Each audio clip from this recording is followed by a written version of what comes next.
Hi, welcome to Rock, Paper, Hand Grenades. I am Matt Connarton, and of course, appropriately as always, to my right, the Honorable Gary S. Hopper. You look very smart with the pen there. You look like you're ready to... Oh yeah, I forgot about that. No, you I don't know how to use that thing. thing. It's good. It's a good look.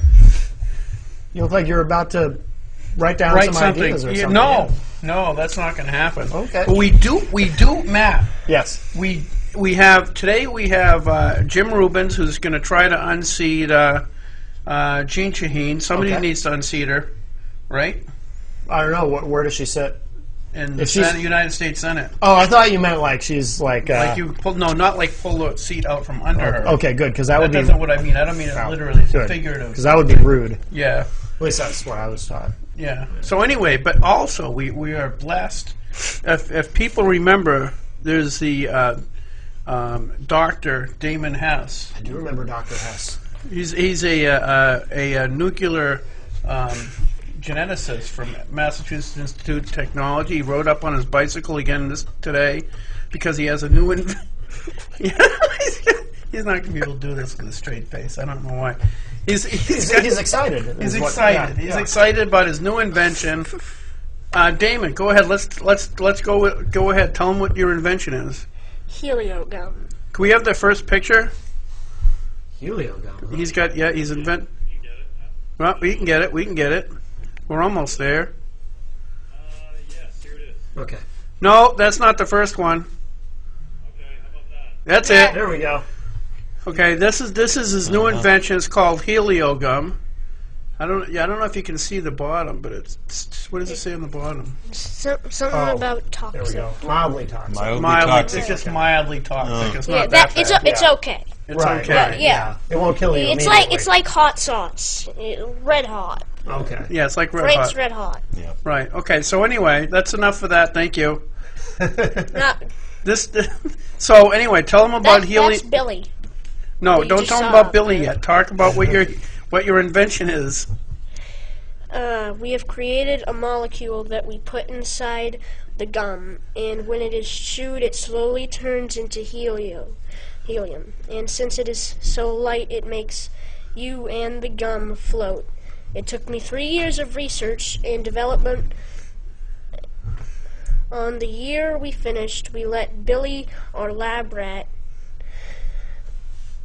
float to the sky. When he hit the atmosphere, the helium popped, and the firemen tried to take out their trampoline to try and catch him, but he went right through.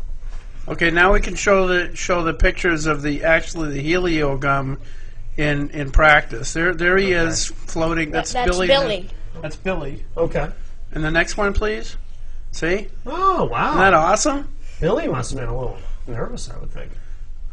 Who could tell? I mean, he can't really open his mouth and scream. Right? That's true. So he's pretty much stuck. So Blowing that. what he's. Sorry for blowing that. Oh, that's That's all right. So anyway, so have you got any invest? Because Mr. Rubens here has actually been involved in small business. Have you got any investors to start producing this, or what are you going to do? And what's your liability insurance look like? I mean, do you think other people are going to want to do this? Why would somebody want to do this if they're going to plummet and die? We could have given it the name Suicidal Gum, but we thought that Helio would have better sales. Yeah, He's got a point. Yeah. Like, is there some market research to figure that out, or what? No. It just kind of occurred to you? You got a product advantage there. You haven't said it's sugar-free. It said it right on the right on your screen right there. It might be mildly toxic. It could be toxic, but at least it's not toxic in that way. Yeah. Why would it matter if you're gonna die after? You die maybe more painlessly. Your teeth are in better shape. Yes. You have better dental Yes. records to identify. That's good. Yes. Right? Yes. Exactly. That's awesome, Dr. Hess. You better head back to MIT to work on your next invention. So, thank you very much for showing up today. And he did do it with a straight face. Actually, He did very good. Yeah, Yes. well, yes. He could polish the invention. He's got a starting point. Right. He can work from there. Right. Yes. You can buy it in 2 weeks. We can buy it in 2 weeks. All right. That's the launch date? Yeah, it's the launch date. 2 weeks? Launch date, I get it. Ah. Oh, grandkids. I love grandkids. Anyway, so that was his new invention. Mm-hmm. I wanted to talk on a more relevant note about Syria. Because I've heard some of the Republicans talking about that they want to go into Syria and we cannot sit back while these people are innocent people are killed. And I wanted to point out that a couple of things that kind of disturb me, and that is that Hezbollah for years has set up mortars or stations that are directly adjacent to or in front of people's houses, next to schools, and places like that, so that when Israel would retaliate, or if they retaliated incorrectly, they would end up killing innocent children in the school or in the house. And then Hezbollah would post pictures of this all over the place. Yeah. They've had instances where Hezbollah would have basically a staged riot or try to create a conflict where the Israelis shoot a few rubber bullets, and you'll have pictures of these poor innocent Palestinians who are shot, and after the cameras stop rolling, they get up and walk away. Mm-hmm. So the probability that the 100 or some odd people that died in Syria allegedly from a gas attack, to me, it's very likely that it's the rebels themselves doing this, and is a pretty crappy reason for us to get involved. The second thing is, I think you have to follow the money, and I believe Always. The fight for control of Syria right now has a lot more to do with Iran is trying to run a pipeline, has already got an agreement to run a pipeline through Iraq and into Syria and into the Mediterranean to work with the Russians to distribute gas to Europe, and try to avoid Turkey, which isn't necessarily conducive to getting stuff there on time, so to speak. It's also a lot shorter distance. And I think it probably has a lot more to do with control of that gas line than has anything to do with any kind of humanitarian I think you're efforts. I think you're probably right, because I think war in the modern era generally has to do with, like you said, follow the money. I mean, it's ultimately it's about business, you know. And I would argue that about Iraq, Afghanistan, you know, invading countries that had nothing to do with directly to do with 9/11. There's always some underlying reason, whether it's to fuel the military industrial complex, or I think your theory is very sound. I think that makes a lot of sense.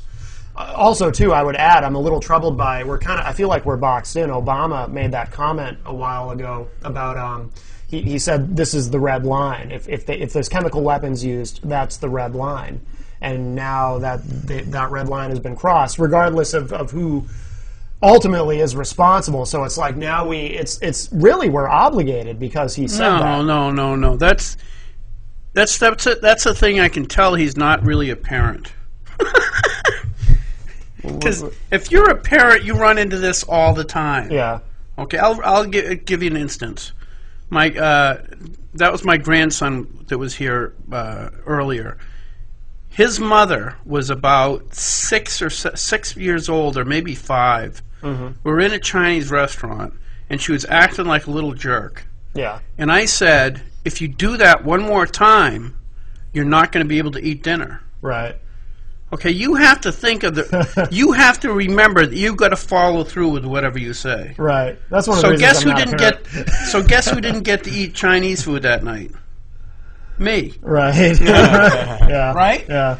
And Obama should have known better. He also can't let his pride get us involved in a war we have no reason to be in. I mean, if it was about the 100 people, I mean, that's a load of bull. Because for years and years in the Sudan, the Christians in southern Sudan were being slaughtered by the Muslims up north. And I'm sure they did it by the hundreds, the tens, the thousands. Sure. And we didn't do anything about that. So it's not about the 100 people that are dead. Right. it's all about. I think it's all about money and pride, which are two very bad reasons to go to war. Absolutely, I agree. I completely agree. But anyway, seeing that you're going to you're running for Senate, what's your take on this? Well, I'm not privy to the intel, the military intel, etc. But we've got to have a governing philosophy in the United States of America. We've gone overboard on becoming involved in wars that the result of which national security, American national security, has not been enhanced, and American lives, particularly soldiers, have been put through the ringer. Yeah. And if you talk to people on the front lines, these are the men and women who fight.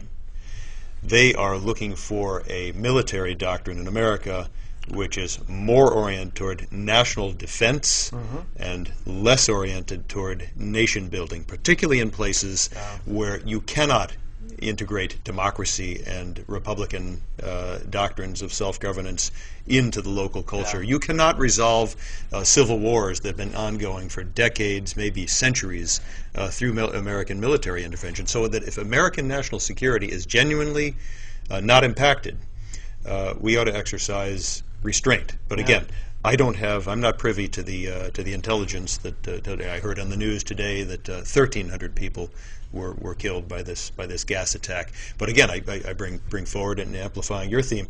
You know, in Rwanda, we did not become involved in that. America did not become involved in that genocide. There was no oil there. There was no American economic enterprises threatened, and there were many, many more people subjected to horrific brutality. And there was a lot of pressure to go in. And there was pressure, but again, we're a country that's broke. We're bankrupt. Right. And our military capacity, particularly our fighting men and women, are stretched to the point of psychological damage, and we ought to exercise reasonable restraint, more so than we've done over the past 15 years, in becoming involved in these kind of enterprises that do not improve national defense. Right. We should have the strongest national defense in the world, bar none. No question about that. Yeah, no, I agree.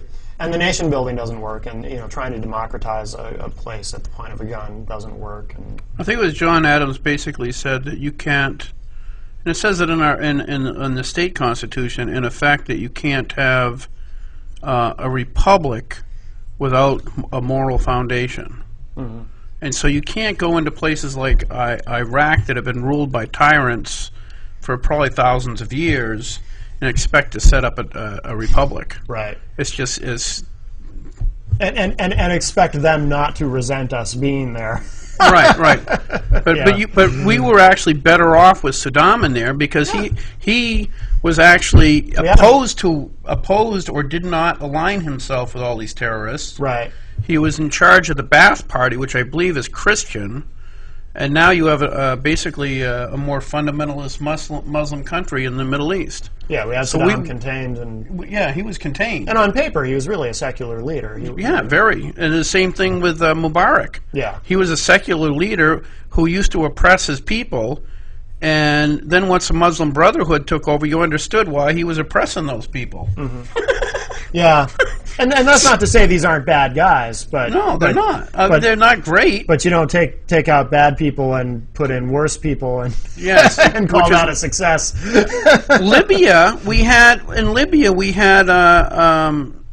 Gaddafi was contained. Oh, very much. After we took out Saddam, which obviously is kind of, I'm contradicting myself a little bit, but after we showed we had the fortitude or whatever to take somebody out, he was very compliant. Oh yeah. And now what do we have in there? We have a mess. Yeah. Right. Yeah, exactly. So we've had allies like Gaddafi, actually, Mubarak, and Saddam was actually our ally before the Gulf War I. Yeah. And we've destroyed our allies for what and how many Americans have died doing that? I don't know how many. I don't know if it's 10,000 yet, but it's getting there. I know it was 5,000 a few years ago before Obama took over. Then they stopped counting. Just a coincidence. Sorry. Anyway, continue. Sorry. Well, I ought to say why I'm exploring a run for United States Senate. I'm Yes. seeking to replace the grossly misled incumbent, Jean Shaheen. And I'm running because our country is facing three really serious problems. These are problems that threaten to tear apart the whole country. We have a debt crisis, we have a jobs crisis, and we have a constitutional crisis. The debt crisis during the term of office of this wayward incumbent in the U.S. Senate, we have grown the national debt by $6 trillion. That's in 4.5 years, and the purported benefits of that were we were to get our economy out of the rut. The problem is the percentage of American adults who are in the workforce has not changed since the bottom of the recession in 2009. So the job situation has not been improved. We have a real unemployment rate in America of 14%.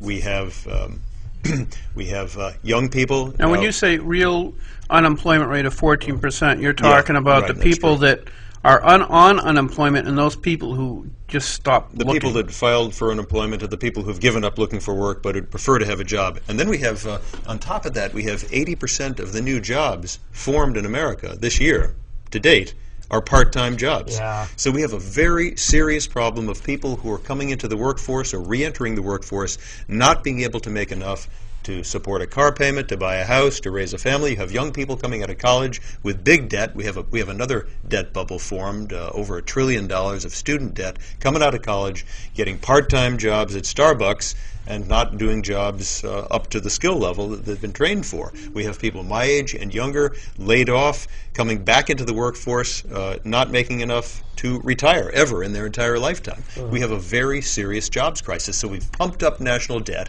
in an extraordinary fashion to the point we've hit the red line in national debt. And yet our jobs problem is not fixed. Yeah. And then we have the constitutional crisis I mentioned. We have the First Amendment being breached. We have our incumbent, wayward incumbent. Did you hear, not to take you off too far off track, not that I'd ever do that. No. You guys wouldn't do that? I wouldn't do that. No. With a program title like this, you would never. That's right. But Feinstein, I believe, was trying to introduce a bill or attach a bill or an amendment to restrict who could be considered a member of the press. Really? Yes. Her argument was that we have too many people that are quote-unquote members of the press who have immunity from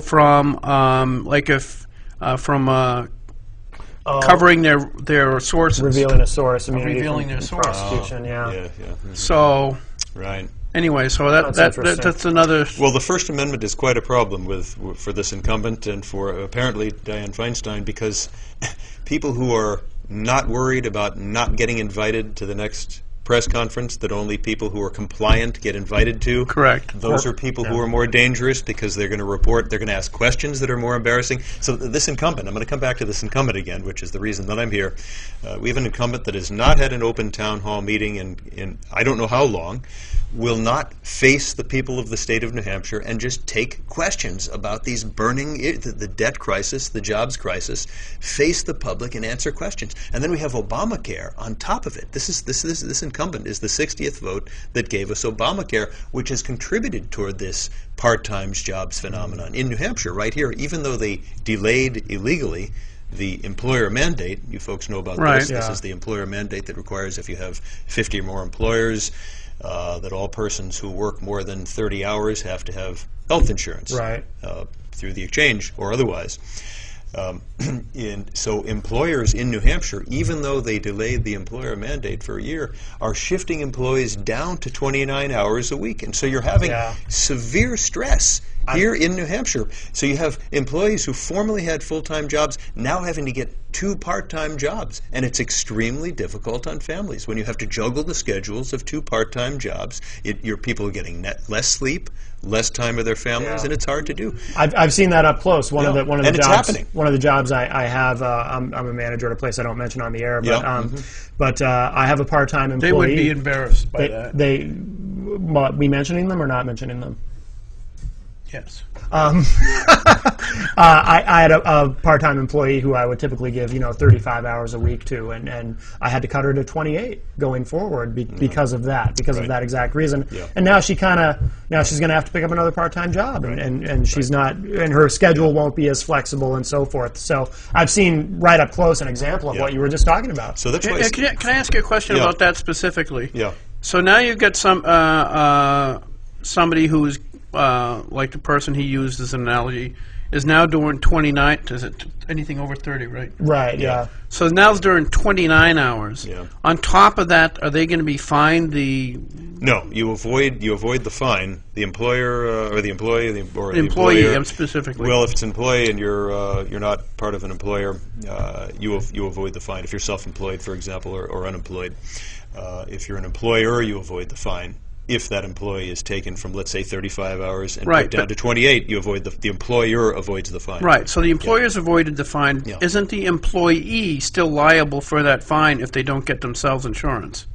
I thought originally the whole argument behind Obamacare was this X number of 30 million people or whatever who don't have insurance to make sure they get insurance, and if they don't, they will be taxed. I think it's taxed because the Supreme Court said it can't be a fine. If it's called the employee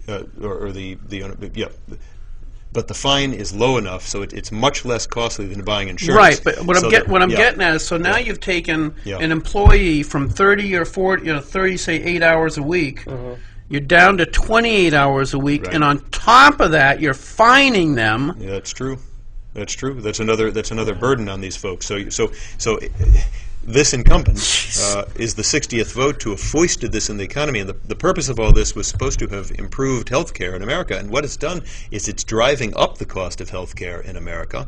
It is not improving the quality of health care in America, and these are both very serious problems the country faces. We have very high cost per person health care, highest cost in the world health care, and the quality of American health care is about average in the industrial world. So we pay this premium price for health care. We get average results. We don't live as long as other countries of the world.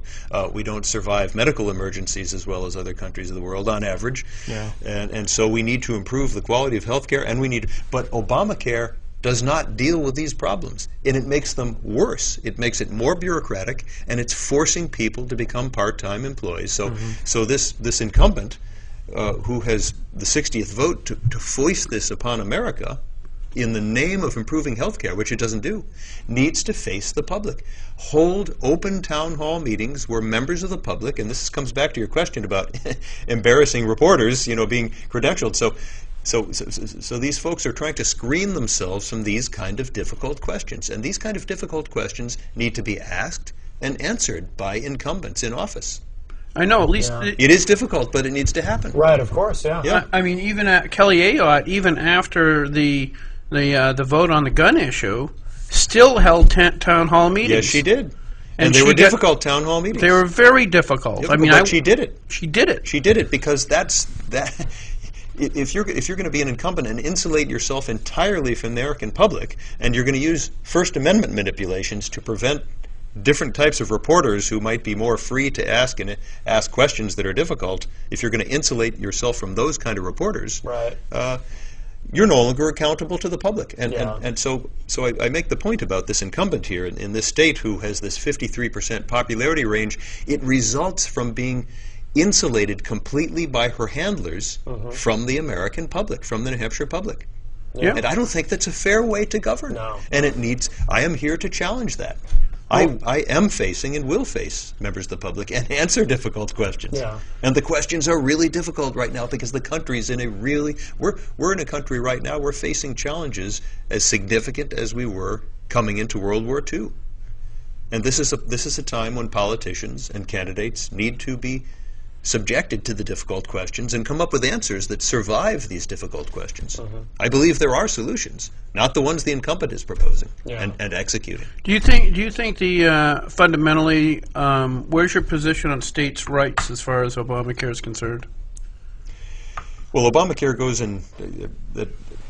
I can't apply that directly, but Obamacare is so filled with flaws. Again, it doesn't solve what are the three big problems in American health care? High cost, not high enough quality, and access. There are access problems we need to resolve. And it purports to fix the access problems. The main thing it does is it shifts people in New Hampshire. There's a debate right now in Hampshire, should we expand Obamacare through Medicaid? What it does is it shifts people from the existing system of emergency care where you go into hospital if you're uninsured and you get some degree of care. Is it optimum? No, it's not, but you're getting care. And it shifts some of those folks to Medicaid, which reimburses hospitals at a lower rate. So the existing healthcare system in New Hampshire winds up getting compensated at a lower rate than it does now. The Lewin report found this to be the case, and for those who are not nerd-like, you have to Google the Lewin report and find out about this. So we wind up through Obamacare aggravating the undercompensation problem in healthcare in New Hampshire. That's one problem. We already mentioned the problem of people being shoved down into part-time jobs, which is another problem. I mentioned the problem of it increasing in America over the next 10 years. We're increasing the cost of health care America-wide by over $1 trillion over that time. So we're aggravating the cost problem. And it does nothing to fix the quality problem. And so it's important for a debate to go forward for Republicans, at least in my case, to replace Obamacare with a package of solutions that are consistent with state rights, and I'll come back that fix those problems. And I'm proposing a variety of things, and then all integrated into this problem is our Medicare system, which is our system of over age 65 health care, which is completely bankrupt. It's in the hole, underwater, like an underwater mortgage, to the tune of tens of trillions of dollars. It's not funded. So the present situation is that people now depending on Medicare and younger people who are paying into the system, if this thing doesn't change, can expect not to have those programs for them as they expect them now in the near term. We're talking within 10 years there's going to be a collapse in these programs. And responsible politicians need to talk about the problem and need to propose solutions. Obamacare doesn't touch the problem except to aggravate it and make it worse. Now, to get back to states' rights, one of the things that Romney said that nobody covered, but he said it, which is I think part of the problem with the most of the media, is they will cover what they don't. I don't think the regular media out and out lies, but they certainly only cover the things they want you to hear quite often. And one of the things Romney said was that Romney Care in Massachusetts there was nothing wrong with that because it was at a state level. And if if Romney Care worked really well, it would be very easy, like you were a state senator for 2 terms, for New Hampshire to say, hey, that works really good. Let's do that here. And you could look at the other state and say that in this laboratory of democracy, one state could choose under states' rights to take a particular approach. Other states could look at it. And we do this with many programs throughout the country. Right. You can have 50 different experiments, and everyone comes and up some with will work, some works for won't, them, and some will work in one state but won't work in another state due to Right. variations in demography or what have you. Yeah. That's actually a good thing. And Obamacare, under that question, Obamacare is one size fits all, one bureaucratic approach imposed upon every one of the 50 states that. So the IRS is going to be doing a large part of running Obamacare. Yeah. We already know that the IRS was used to attack Tea Party members. Yeah. So do you think one thing they might do is just deny health care to Tea Party members and try to kill That would create quite a bit of turbulence and create some embarrassing questions. In theory, It seems like a logical... You'd have to have a whole host of reporters not allowed to ask questions. To ask questions and gain a prediction to Dianne Feinstein and other incumbents, like the incumbent here in New Hampshire. So that would create some First Amendment problems. Yes, this incumbent sent a letter to the New Hampshire incumbent here in the U.S. Senate, sent a letter to the IRS, sicking the IRS on politically unpopular groups. And the problem with that, from a First Amendment standpoint, the First Amendment was put in the Constitution specifically to protect unpopular political speech. As long as you're not yelling, fire in a crowded theater, you are allowed to speak about and speak anonymously asking unpopular and difficult questions. And the reason the founders of the country put that into the Constitution is because democracy, our republic, is way healthier if unpopular speech is protected. Right. Because you reduce the risk of power aggregating itself and becoming monopolistic and something like a new king being formed. That's why the First Amendment was put into the Constitution, and why it was wrong that the incumbent sicked the IRS, and not just political unpopular speech on the right. The IRS was also sicked on unpopular speech on the left, and Republicans often don't include that into the mix. You need unpopular speech across the political spectrum Absolutely. in order there to be great debates. Absolutely. Yeah.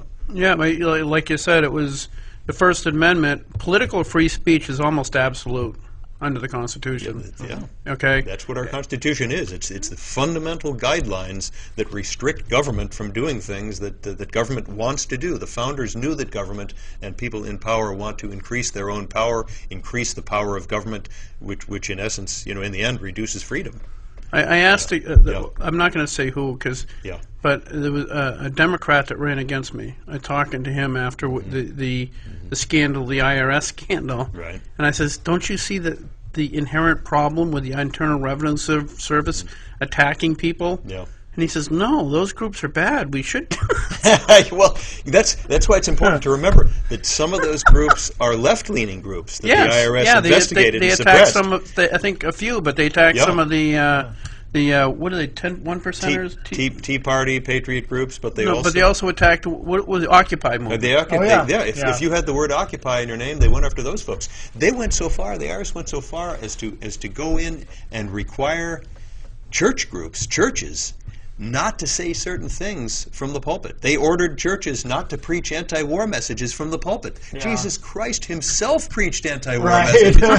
How can you... The First Amendment protects the right to practice religion as you wish. Right.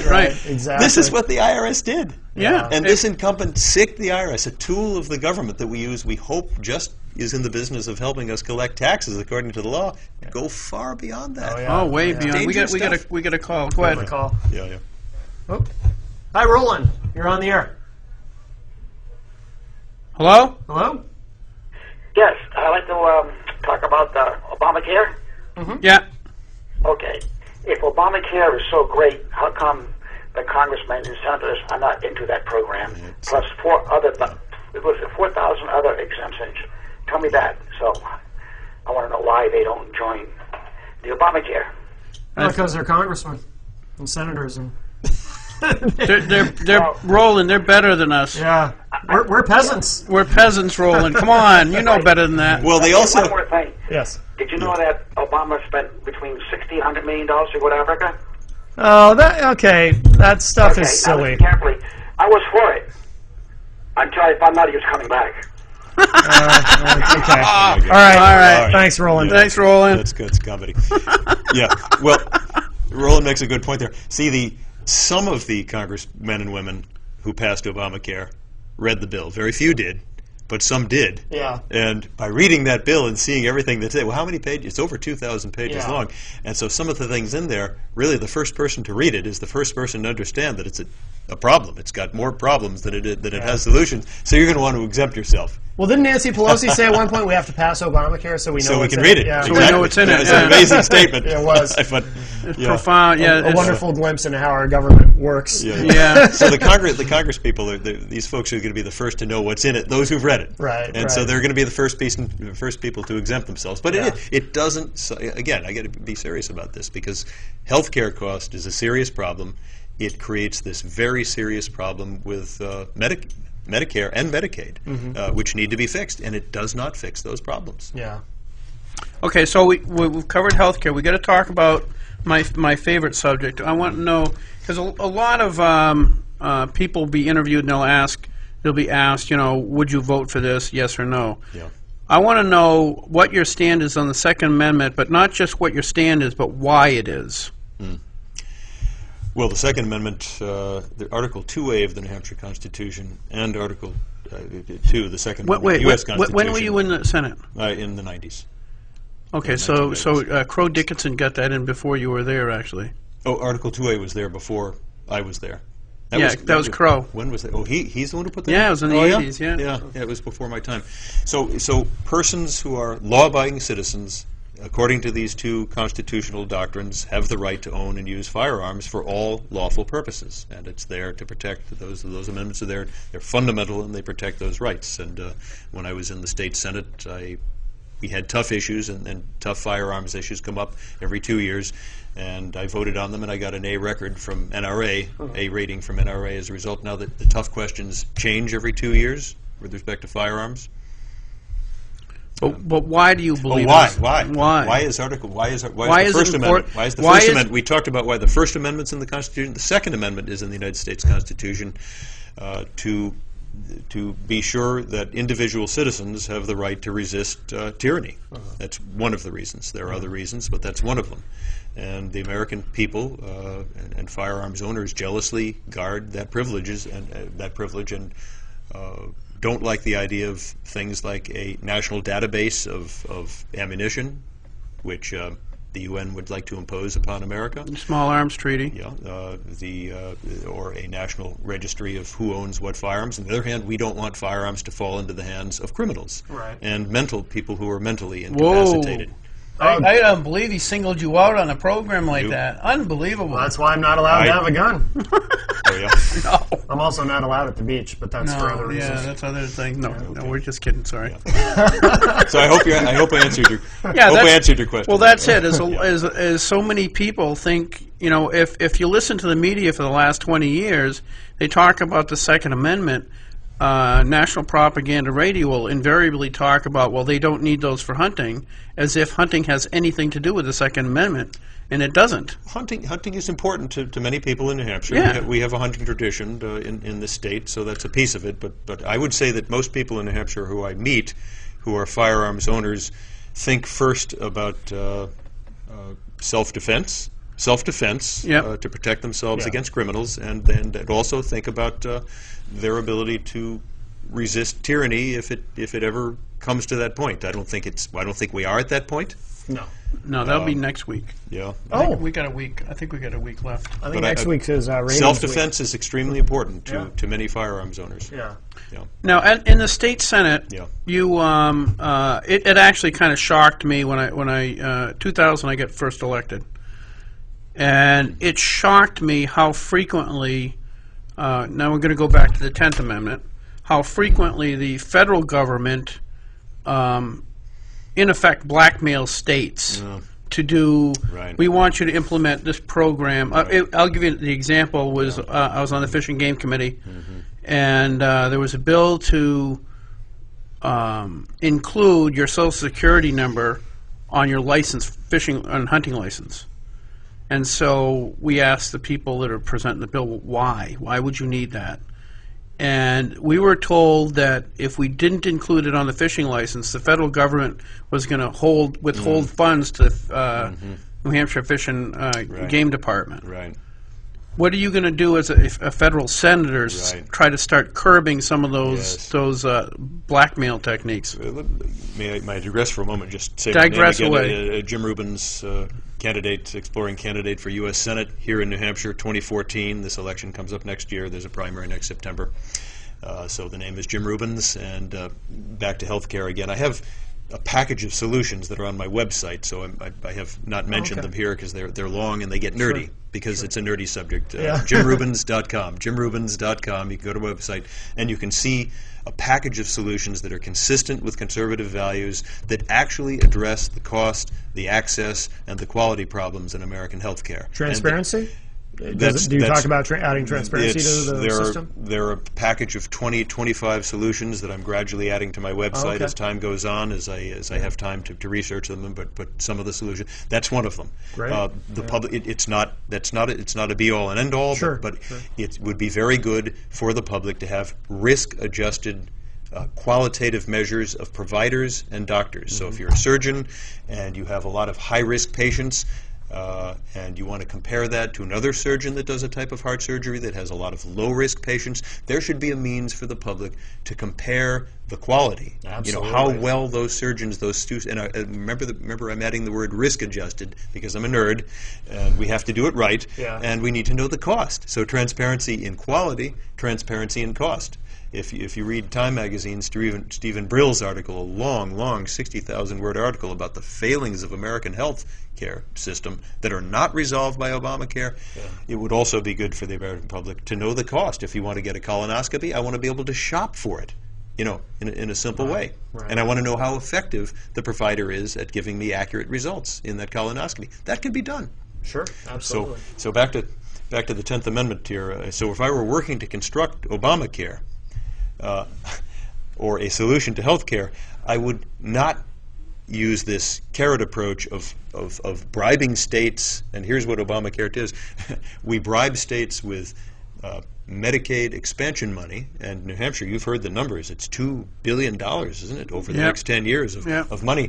And the state would have to do something to get that money. Now, first of all, two problems. First of all, the money is printed.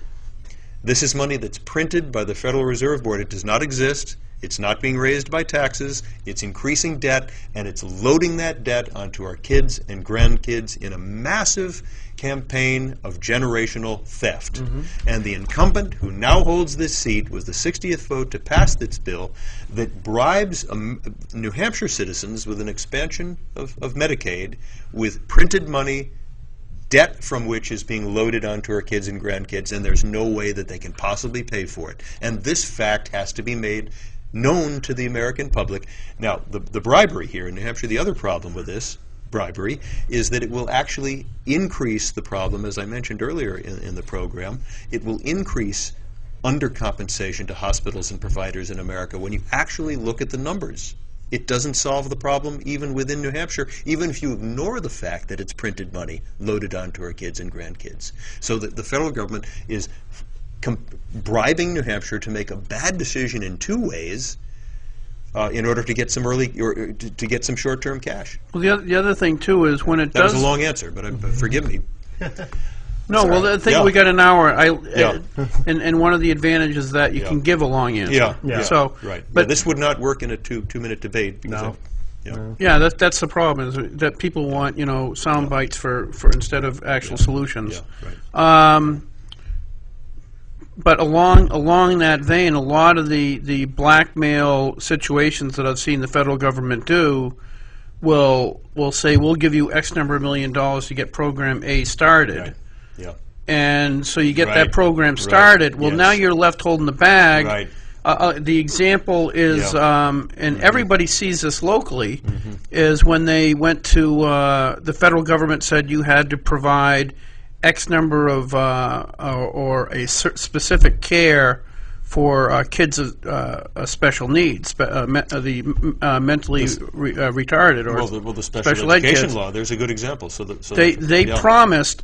Right. You have to do this, and we will cover X percentage. We will cover 40% of the special education law, and the government, the feds are it's 18-ish%. I don't even think it's that high anymore. It's crept up. It was terrible, and it's less than half of what the federal government promised. If you so look we're providing those programs, and they're good. I agree with the special education law, but the federal government should pay for its promise. But remember, the federal government can't pay for it because it's printed money, and this is coming to an end.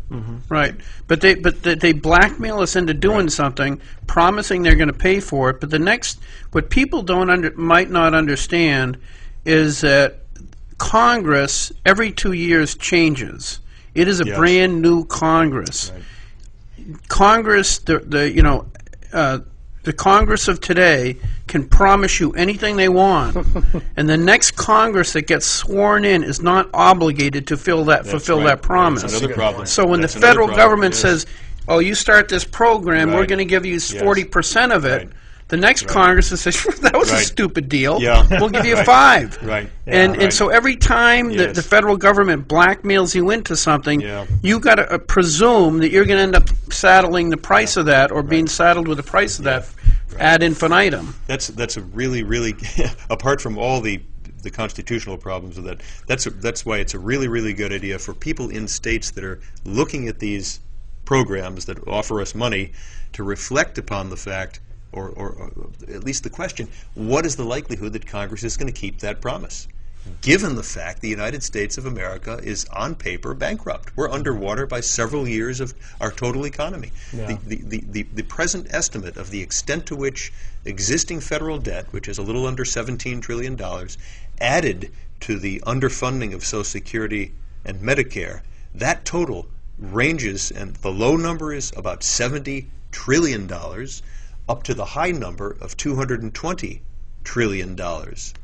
So these promises being made by the federal government cannot be kept. And any additional promise, people in the state legislators ought to look at the promise and say, that is not likely to be a kept promise, because again, it's based upon money that's printed by the Federal Reserve Board, loaded onto our kids and grandkids, and the likelihood of the bond market and the currency market surviving this for another 10 years is very low.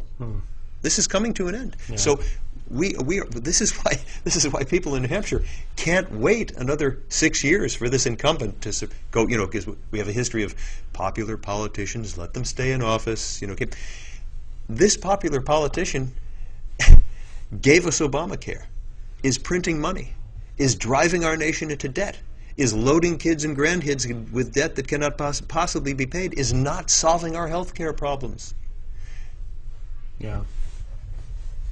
Oh, we had a quick question via text. Little Mel actually wanted to know how you feel about the NRA secret gun registry that came out. She says, and that it's not just gun owners or NRA members, but also includes people who are not members, people who go to gun shows and subscribe to gun magazines. I don't know about this. Apparently, Wayne LaPierre admitted they have their own registry. I mean, it sounds to me like more just like a mailing list, or Yeah, I think it's probably just a mailing they're list keeping of their. some sort of Well, we have to.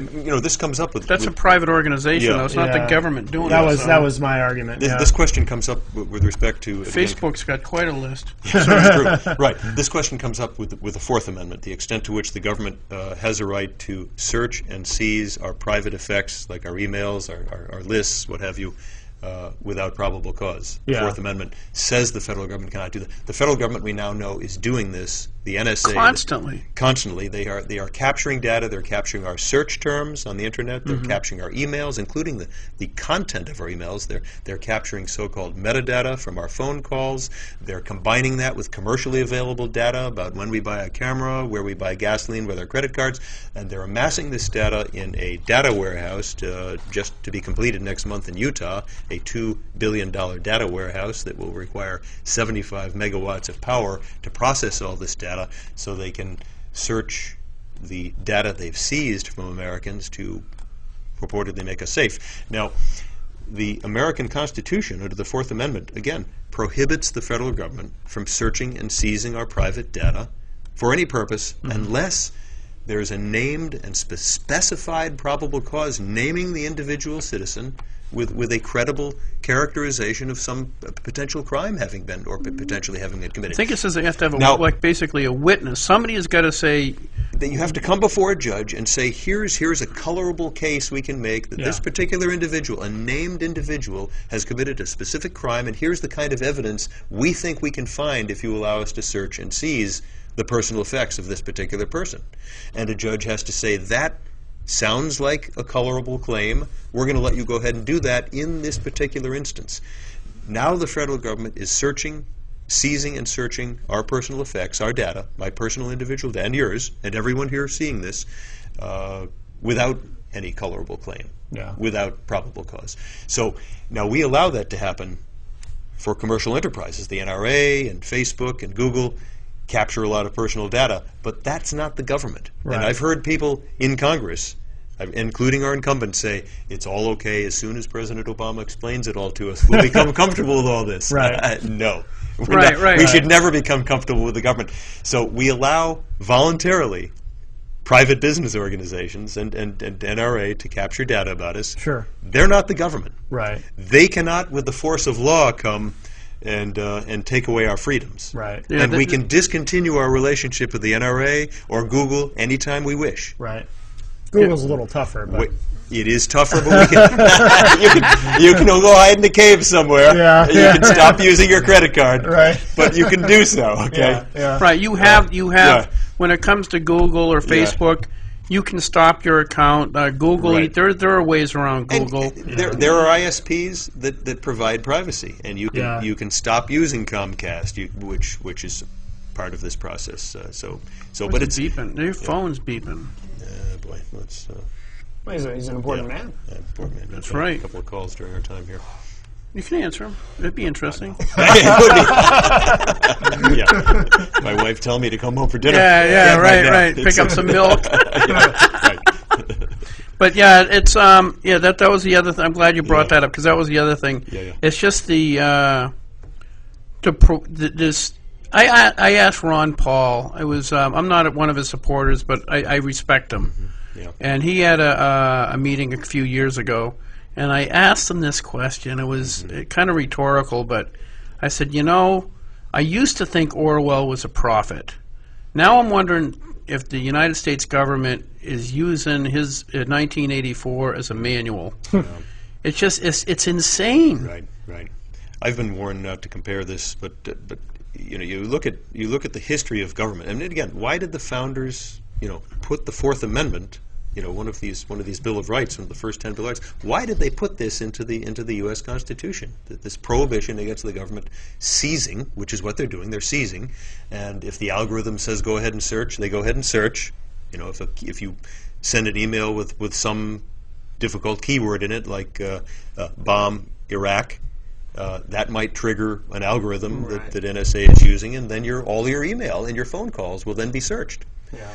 So why did the founders put that into the Constitution? Because the British government was breaking into American colonists' houses, and they were searching. Why were they doing that? Why were they searching colonists' houses without any evidence that the colonist was doing anything illegal at the time? They were doing it to suppress political dissent. Yeah. This comes back to the same thing we were talking about. And the incumbent, and I'll mention her name, Jean Shaheen, she's one of our 2 U.S. senators here. That's why I'm running against her. Yeah. Exploring running against her, to be accurate. Yeah. Because she has said that we should be comfortable with this breach of the Fourth Amendment.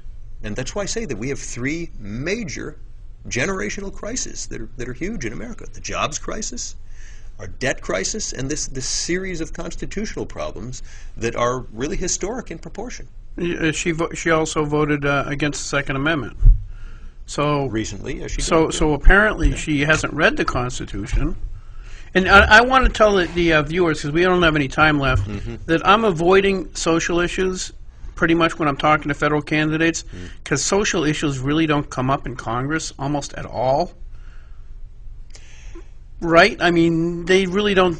Most of the social issues come up locally. Like, I'll vote on gay marriage. I'll vote on parental notification and things like that. But the federal government really doesn't. Right. Yeah. It's These more questions clearly come up in a Republican primary. They always do, but I don't think they're actually that relevant to the job you're seeking. People want to know where I stand on these things, and so I think this is a great opportunity in a couple of minutes to let's begin. People accuse me of being various things. They don't know, what are you, Jim Rubens? What kind of Republican are you? I'm a Republican who is comfortable with the gay marriage law we have in this state. Why am I comfortable with it? It's a states' rights issue. The legislature, of an extremely conservative legislature under Bill O'Brien. I wouldn't go that far. Well, pretty darn conservative. How about that? Is that okay? All right. Pretty darn conservative. Voted by 2-1 to retain the gay marriage law that we have in the state of New Hampshire. So I call gay marriage in the state a settled issue. The people of the state have reflected upon this and feel that people who are gay should have a right to be married. Okay, it's not an issue that I feel should be regurgitated again, because it's a settled issue. The other question that comes up, of course, is pro-life, pro-choice. That question is determined by Roe v. Wade. It's an interpretation by the U.S. Supreme Court of the United States Constitution. It's very, very unlikely to be changed. Will there be a constitutional amendment to change Roe v. Wade? Highly unlikely. Yeah. Will the conservative Supreme Court we have today Is it likely to change Roe v. Wade? This is a court that respects stare decisis, which has previously decided constitutional questions, not likely to change. So I'm proposing that Republicans focus with voters on these key generational crises that we face, the jobs crisis, the debt crisis, and the constitutional questions we've discussed, and compare candidates based upon the extent to which they're bringing to the voters reasonable solutions to these problems that do not restrain freedom, that enhance American freedom, that solve the problems in a practical way that makes sense. And this is how I propose that Republicans come to the independent voters of this state who swing back and forth between the two parties. They're not particularly happy with either party, to be frank. Right. And come back to our party. Fair assessment. Yes. Very fair. So, as an yeah. independent, I concur. All right. Well, let's look at the two parties here. You got the Democratic Party. We're out of time. We're out of time. We're out of time. All right. Sorry. JimRubens.com. Yeah. How's that? Jim, thank you very much. Thanks very much for coming on. Appreciate it. All right. Bye, everybody.